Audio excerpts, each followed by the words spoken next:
잘 안 바뀌는 세 가지라는 제목으로 말씀을 나누겠습니다. 여러분, 사람 바뀔까요? 안 바뀔까요? 변할까요? 안 변할까요? 좀 변한다 그런 것 같기도 하고, 안 변한다 그런, 확실하게 변해요, 안 변해요?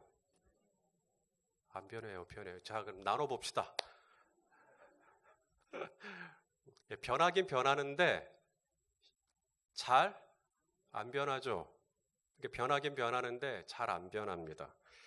야곱을 봅시다. 야곱이 하나님 만났습니까? 안 만났습니까? 만났죠. 야복 강가에서 하나님을 인격적으로 만났습니다. 분이엘이란 말은 하나님의 얼굴이라는 뜻이에요. 그러니까 하나님의 얼굴을 봤다라는 거니까 인격적으로 하나님을 만났죠. 이름이 야곱에서 이스라엘로 바뀌었죠. 이쯤 되면 야곱이 이제 진짜 바뀌었을 것 같아요. 한 180도까지는 아니어도 한 165.7도 정도? 이렇게 뭐라도 조금 바뀌었을 것도 같아요. 베드로가 예수님 잡히시던 날 밤에 너 갈릴리 사람이지 그러니까 맞다 그래요? 아니라 그래요? 아니라 그래요. 그리고 나 예수님 모른다 이렇게 말합니다. 이후에 베드로는 부활하신 예수님을 만나죠. 한 번이 아니라 세 번을 만납니다. 아니, 베드로는 개인적인 체험까지 하면 5번 이상을 만납니다. 마가의 다락방에 성령도 받고요. 나면서 걷지 못한 사람을 나사렛 예수의 이름으로 세워버립니다. 초대교회 수장으로서 엄청난 영향력을 가지고 있죠. 사도행전 5장에 보면 시몬 베드로가 지나갈 때 그림자에 덮이면 병자가 나아버렸습니다. 와우. 베드로가 변했어요, 안 변했어요? 왜 확신이 없으세요? 변했어요, 안 변했어요? 엄마? 변했어요, 안 변했어요? 변한 것 같잖아요. 변한 것 같죠? 야, 베드로 달라지는구나. 담대해지고 사람이 나도 변할 수 있구나 소망을 갖게 됩니다. 그런데요, 사도 바울이 갈라디아서 2장에 보면 베드로를 꾸짖습니다. 당시 베드로는 초대교회 수장입니다. 초대교회 대표예요. 예루살렘 교회 회의를 주재하는 회장입니다. 당 회장 뭐 하듯이 회장이에요. 저는 지방 교회의 일개 목사입니다. 저희 예수교 장로회 통합 측 교단의 총회장을 제가 뭐라고 한다면 물론 뭐 잘못했으면 제가 뭐라고 할 수도 있겠지만은 그게 쉽지는 않죠. 근데 사도 바울이 베드로를 꾸짖어요. 잘못했다고. 이 갈라디아서 2장에 무슨 일이 있었냐면 사도 베드로가 이방인들하고 같이 밥을 먹어요. 문제 없죠? 이방인들하고 밥 먹을 수 있죠. 더군다나 그 이방인들은 그냥 이방인이 아니라 크리스찬 이방인들입니다. 그러니까 크리스찬 이방인들하고 밥 먹는 거 아무 문제 없죠. 그런데 야고보가 보낸 사람들이 오는 거예요. 야고보는 예루살렘 교회 지도자입니다. 그러니까 예루살렘 교회에서 유대인들이 오는 거죠. 그러니까 베드로가 이방인들하고 같이 막 먹다가 어떻게 했다는 거예요? 슬그머니 빠져나갔다는 거예요. 왜요? 예루살렘 교회에서 온 유대인들이 이방인과 같이 밥을 먹는 자신을 보고 판단할까 봐. 그래서 싹 빠져나간 겁니다. 갈릴리 사람이지? 아니야. 너 방금 이방인들하고 먹었지? 아니야. 변했어요, 안 변했어요? 예. 베드로는요, 뭔가 상황이 자기한테 불리하게 돌아갈 것 같으면 기가 막히게 알아차리고 뒤로 빠지는 연약함이 여전했던 겁니다. 성령 받았죠? 체험했어요? 능력도 나타났어요? 그렇게 많은 일들이 베드로에게 있었지만 예루살렘에서 온 유대인들이 뭐라고 자기한테 할 것 같으니까 은근히 뒤로 빠져서 자기가 이방인들하고 어울리지 않은 것처럼 지내버리는 겁니다. 자기한테 어려워지니까 나 예수님 모른다고, 나 갈릴리 사람 아니라고 잡아떼는 거랑 흡사합니다. 야곱도 마찬가지입니다. 야복강에서 하나님 만났고 형 에서 만날 때 죽을 것 같았어요. 그런데 하나님이 에서를 만날 때 마치 하나님 얼굴 베옵는 것처럼 극적인 재회를 하게 해주셨어요.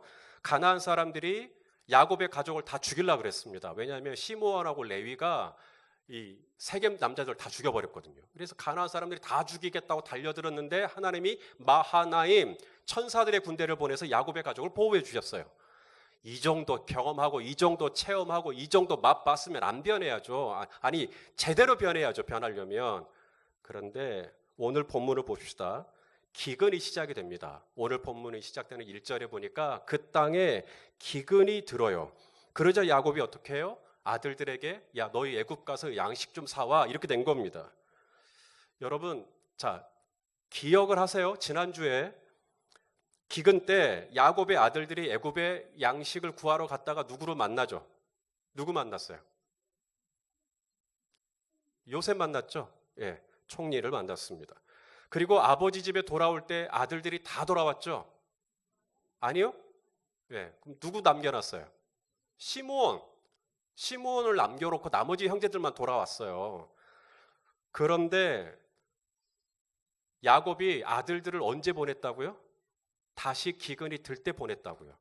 그 말인즉슨 기근 안 들었으면 어쩌려고?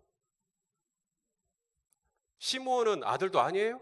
아까 여기 본문에 보니까 시므온을 가리켜 너희 형제 중에 하나 이렇게 말합니다. 자, 33절을 보세요. 그 땅의 주인인 그 사람이 우리에게 이르되 내가 이같이 하여 너희가 확실한 자들임을 알리니 너희 형제 중에 하나를 내게 두고 이런 식으로 말합니다. 이렇게 자기 아들인데 그냥 너희 형제 중에 한 명이야 이렇게 말하는 거예요.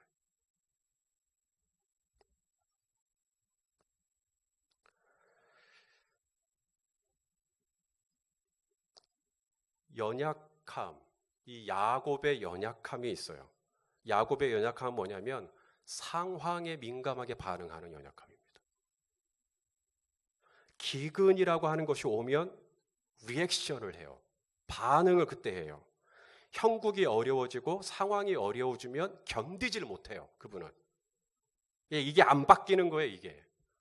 베드로는 자기한테 뭔가 불리해진다 느껴지면 그리고 내가 그 사람하고 사이가 좀 안 좋아질 것 같다고 느껴지면 뒤로 빠집니다. 갈등을 싫어해요. 베드로는. 야곱도 마찬가지입니다.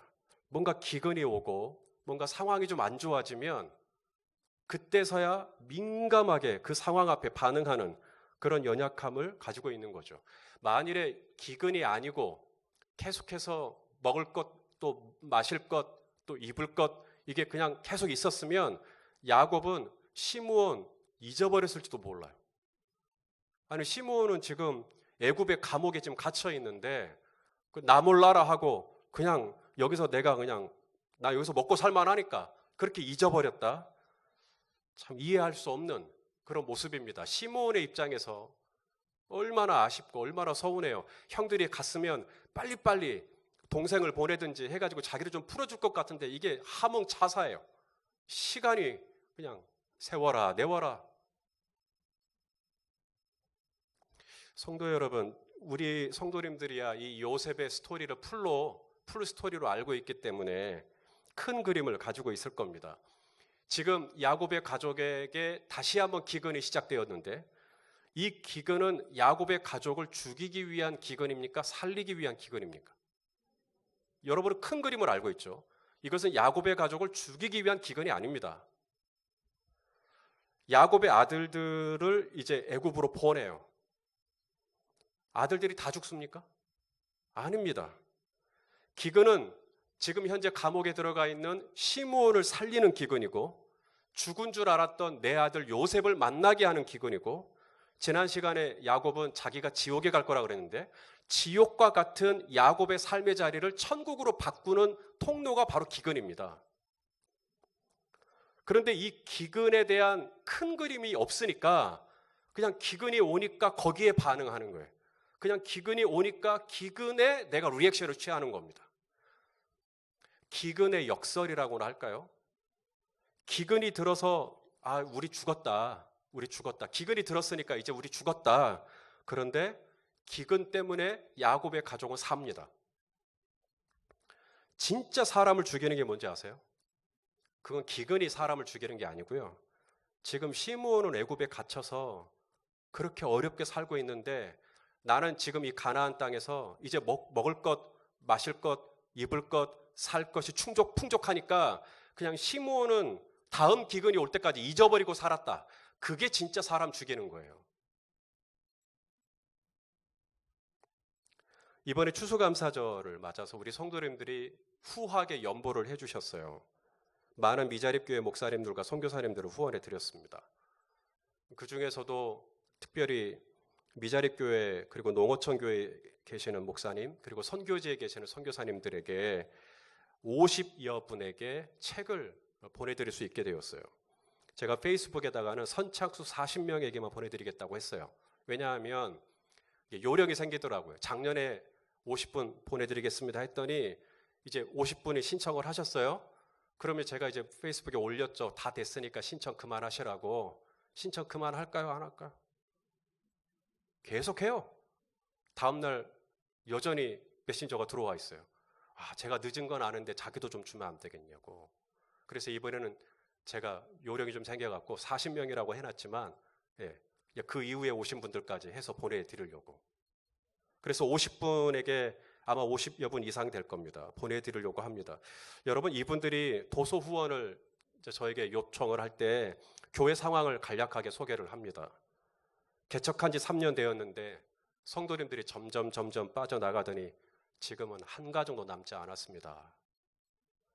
사모님이 암에 걸렸습니다. 그런데 여전히 목회를 하고 계십니다. 개척 5년이 되었는데 여전히 어른만 12분 모시고 목회하고 있습니다. 거제도에서 목회하고 있습니다. 육지에 나가 책을 사볼 여유가 없습니다. 제주도에서 목회하라 그래서 제주도로 내려가 개척을 했는데 먹고 살 길이 깝깝하니까 목축 기술을 배워가지고 노가다에서 지금 일을 하면서 목회를 하고 계시는 목사님. 농촌 여기 장성에 계신 목사님. 서점에 가서 주석집 한 권 사고 싶은데 주석집 가격이 한 권이 10만 원이에요. 그러니 그 두꺼운 주석집을 들고 그냥 다시 내려놓고 또 그 주석집 생각나면 또 서점 가서 주석집 또 떠들어보고 그랬다는 거예요. 어느 사모님은 남편이 이제 부목사로 8년 있다가 이제 교회를 개척하고 3년 됐는데 남편이 교회를 개척하고는 이제 생활이 어려우니까 책을 못 사시는 거죠. 어느 날 사모님이 인터넷 서점, 온라인 서점 사이트에 들어갔다가 장바구니를 열었는데 장바구니에 목사님이 이제 사고 싶은 책들을 다 담아 놓으신 거예요. 결제는 안 돼 있고. 그래서 사모님이 저보고 대신 신청해도 되겠냐고 목사님 대신에 그러시라고. 선교지에 계신 선교사님들은 더더욱입니다. 레바논에 계신 분, 필리핀, 미얀마, 케냐. 한국에 얼마나 좋은 서적들이 많이 나옵니까? 그런데 이분들은 선교지에 계시다 보니 책값도 책값이지만 우송료가 더 많이 드니까 겁이 나서 책을 사볼 수가 없는 거죠. 그런데 이번에 저희 교회에서 다 배송까지 해드리니까 선교사님이 너무 고마워하시는 겁니다. 여러분, 제가 이 사역을 작년에 하고 올해도 합니다. 왜 하냐면 제가 이 사역을 하면서 뭐가 생각나냐면 애굽에 있는 시므온이 생각이 나는 겁니다. 이 기근이 아니었으면 애굽에 있는 시므온이 생각이 안 나요. 근데 기근이 오니까 거제도에 계신, 레바논에 계신, 필리핀에 계신, 농촌에서 그렇게 거제도에서 17년 동안 사역하고 계신 그분들이 이제야 생각이 나는 겁니다. 그분들은 저야 뭐 원하는 대로 책도 사보고 원하는 대로 세미나도 가지만 그럴 수가 없는 분들. 성도 여러분, 여러분의 삶에 기근이 올 수 있죠. 은혜가 안 될지 모르지만 이 말은 사실인데요. 야곱의 가정에 기근이 든 것은 야곱의 가정에 기근이 들어야만 합니다. 그래야 시므온이 살거든요. 야곱의 가정에 기근이 안 들면 시므온 잊어버리고 살 거예요, 아마. 나의 기근은요, 누군가를 살리기 위한 섭리일 수 있어요. 내 삶에 찾아온 기근은 나로 하여금 애굽에 있는 시므온을 떠올리게 하시는 하나님의 손길일 수 있어요.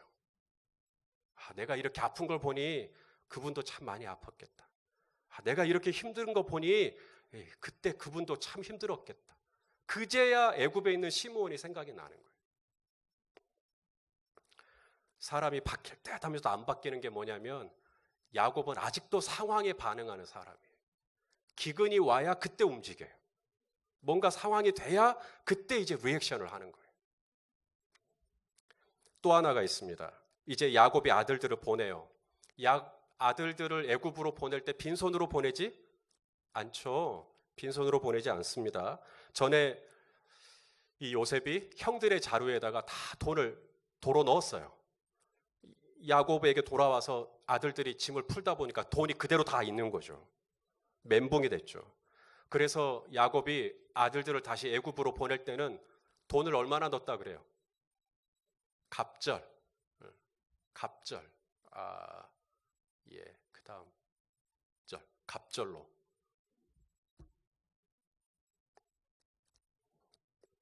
11절, 12절이네요. 자, 우리 11절, 12절을 같이 한번 읽어봅시다. 시작.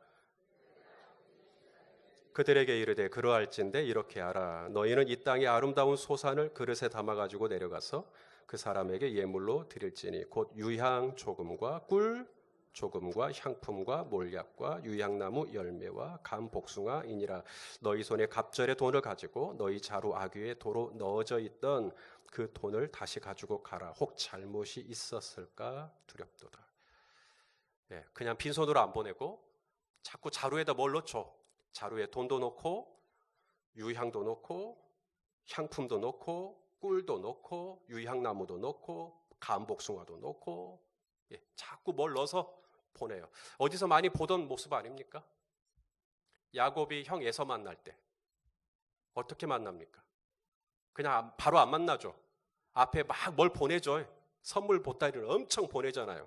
약 500마리가 넘는 염소, 양, 약대, 당나귀, 소 막 보내요. 그러면 에서의 마음이 풀리지 않겠나? 형의 마음이 풀리지 않겠나? 애굽 총리의 마음이 풀리지 않겠나? 그리고 자꾸 자루에다가 뭘 담아요. 여러분 대답해 보세요. 애굽의 총리가 누굽니까? 야곱의 아들입니다. 알 턱이 없죠.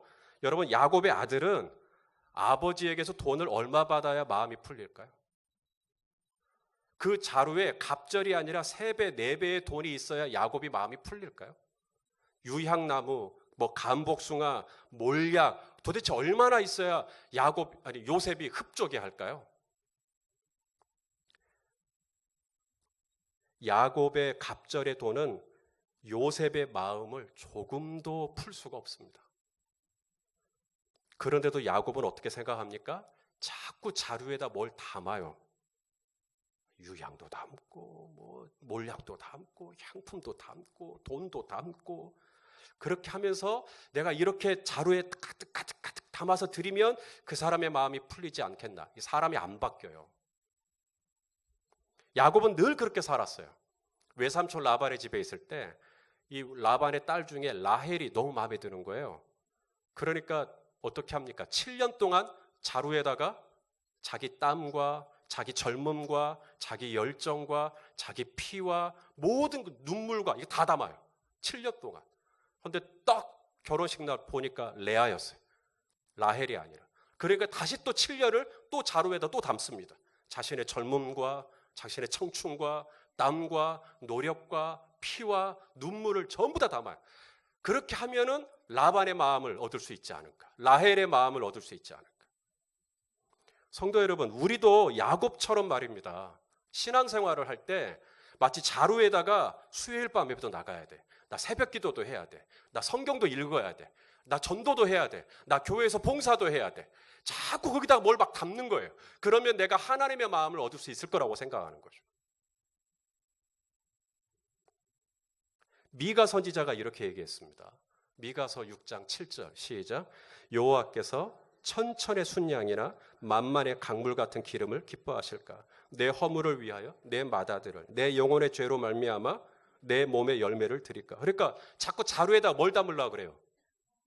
천천의 순양을 왜 담아요? 예배 드리려고, 제사 드리려고, 제물이니까.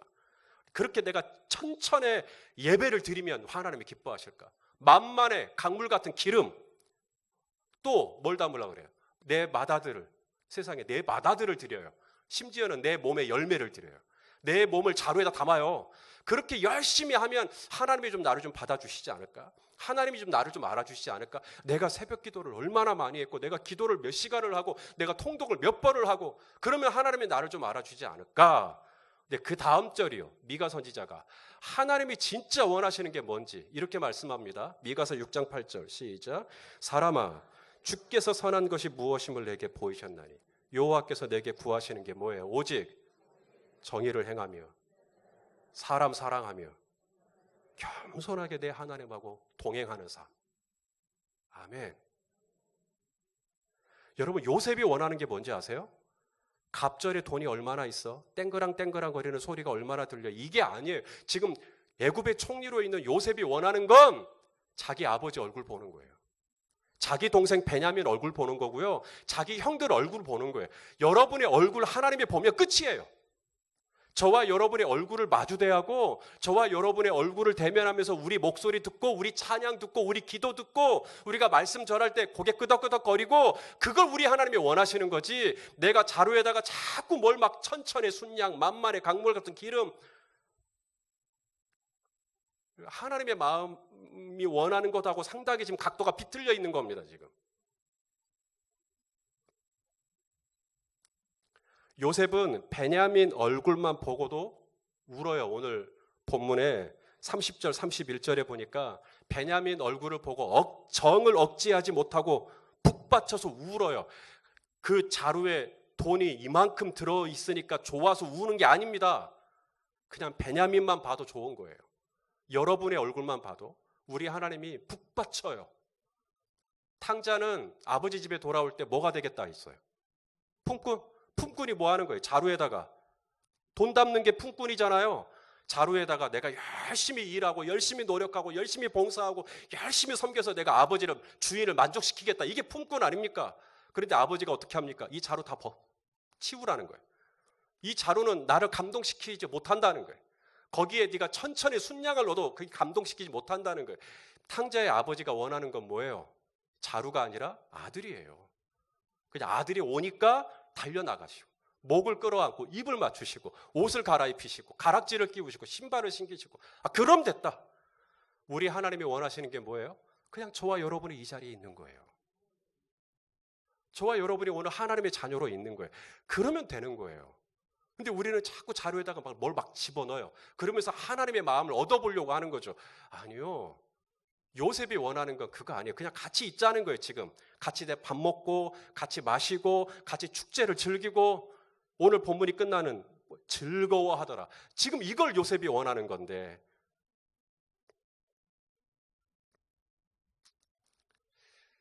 참 변할 것 같은데 안 변하는 게 있습니다. 그게 가치관이에요. 가치관. 그게 뭐냐면 아직도 이 자루 가치관이 있어요. 자루 가치관. 그래서 이 자루가 힘이 있어요. 그분은. 그래서 무슨 일을 할 때 자루같이 해버리려고 하는 거죠. 거기다가 자신의 에너지를 집어넣고 힘을 집어넣고 뭘 집어넣으면 뭐가 될 것 같은, 아직도 내 힘과 내 공로와 내 의지와 내 열심이 남아있는, 하지만 그것은 내 아버지께서 원하시는 게 아닙니다. 내 아버지는 그냥 내가 오늘 이 자리에 있는 게 그냥 오지신 거예요. 그냥 나랑 같이 있는 게 너무 좋으신 거예요.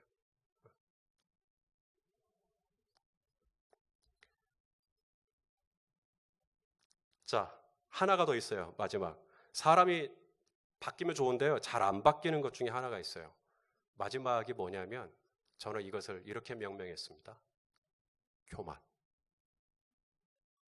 여러분, 예수 믿은 지 한 10년 되셨어요? 20년 되셨어요? 30년 되셨어요? 이제 충분히 겸손해지셨습니까?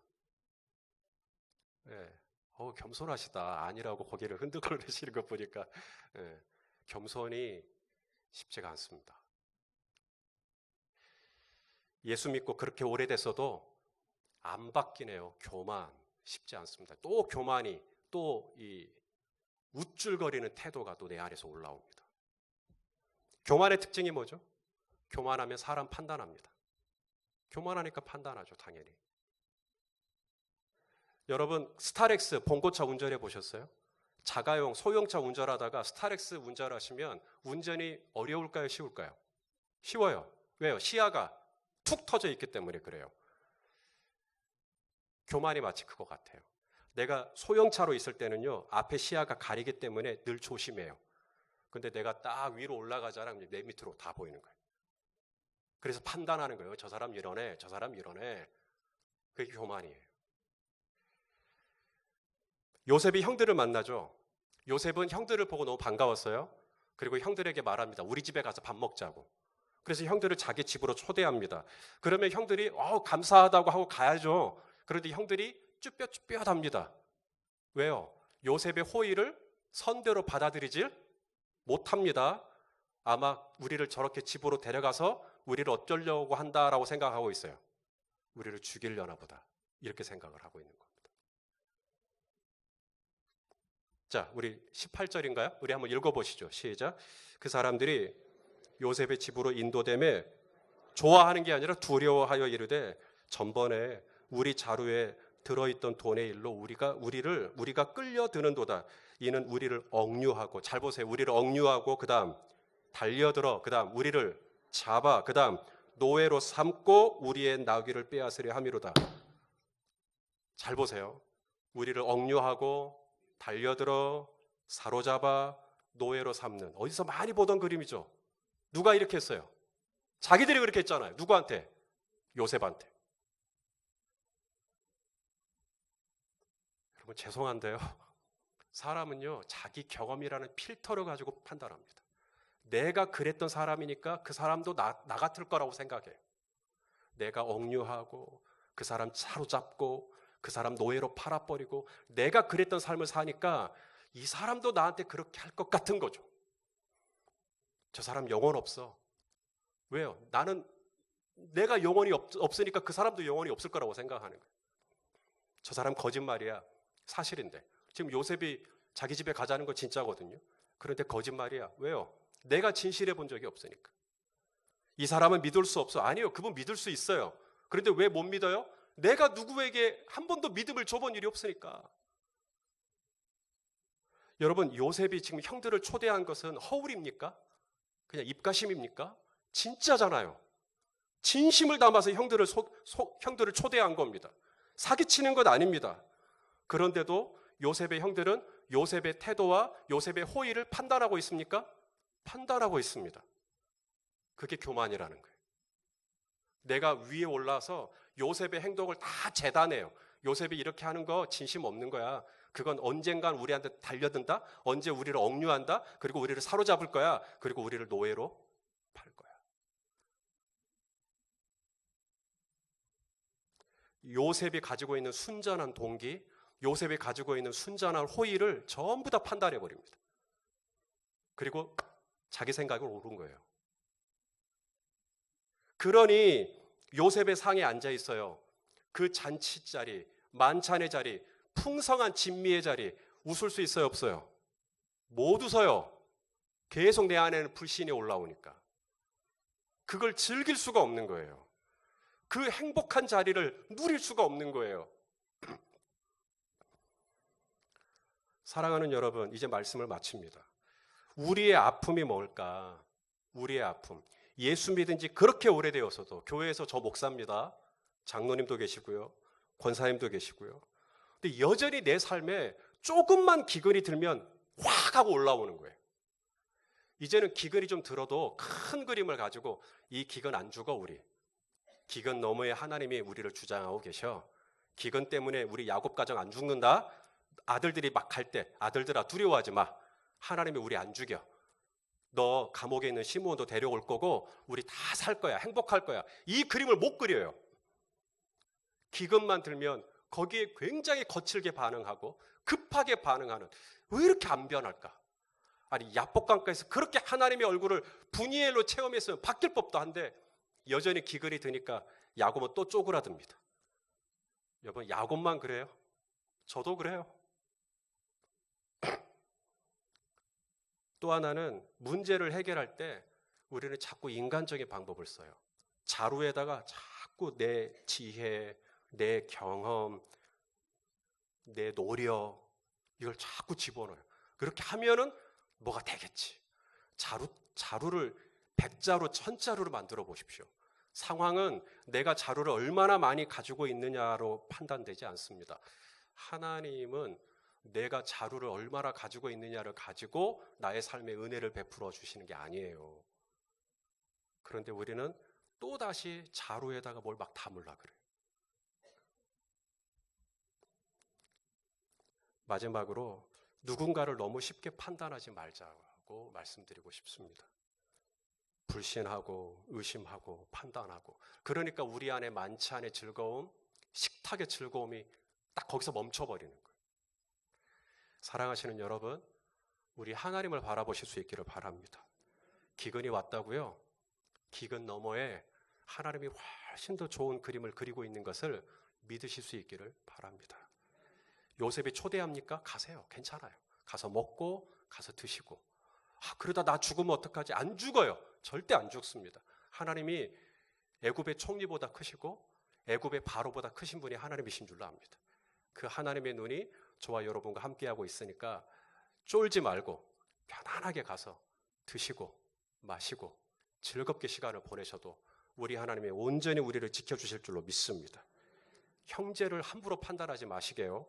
자, 야고보서 4장 11절 말씀 읽어보겠습니다. 시작. 형제들아, 서로 비방하지 말라. 형제를 비방하는 자나 형제를 판단하는 자는 곧 율법을 비방하고 율법을 판단하는 것이라. 네가 만약 율법을 판단하면 율법의 준행자여야 하는데 율법의 재판관이 되는 거예요. 교만이에요, 그거. 그러니까 판단하지 말자고요. 내가 경험해보니까 그렇다고 벌써 또 판단하고 있는 거예요. 그걸 좀 내려놓고, 그거 내려놓고 하나님의 마음을, 주님의 마음을 부어주시라고 기도하고, 그래서 하나님께서 저와 여러분이 주시는 은혜가 늘 강물처럼 흐르기를 예수님의 이름으로 축원합니다. 우리 옆에 있는 분에게 상황을 보지 말고 하나님을 봅시다 라고 인사 한번 할까요? 아멘입니까?